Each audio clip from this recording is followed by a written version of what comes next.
আপনার ব্যবসার কি পারফরম্যান্স ইন্ডিকেটরস বা কেপিআই ব্যবহার করে গ্রাহক সন্তুষ্টি পরিমাপ করা যায়, যেমন লেনদেনের সংখ্যা, বিক্রয় এবং গ্রাহকের মতামত। এই সূচকগুলো নিয়মিত পর্যবেক্ষণের মাধ্যমে আপনি গ্রাহক অসন্তুষ্টির সম্ভাব্য কারণগুলি সহজে চিহ্নিত করে দ্রুত প্রয়োজনীয় পদক্ষেপ নিতে পারবেন। উদাহরণস্বরূপ, একটি ব্যবসা প্রতিষ্ঠান টানা 2 সপ্তাহ ধরে প্রতিদিনের লেনদেনের হিসাব পর্যবেক্ষণ করল। গ্রাফটির উপর ভিত্তি করে কোন বক্তব্যগুলো গ্রাহক ও ব্যবসা প্রতিষ্ঠানের সম্পর্ক সঠিকভাবে বর্ণনা করে? উপরের সবগুলো বক্তব্যই সঠিক।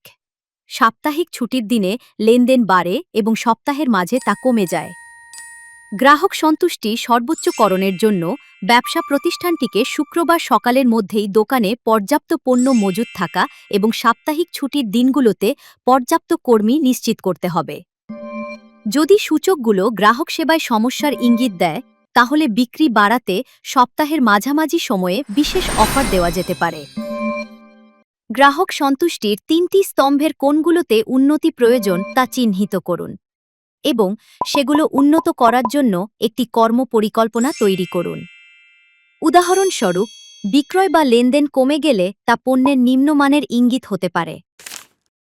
গ্রাহকের অভিযোগ বেড়ে গেলে তা কর্মীদের দক্ষতার ঘাটতির ইঙ্গিত হতে পারে।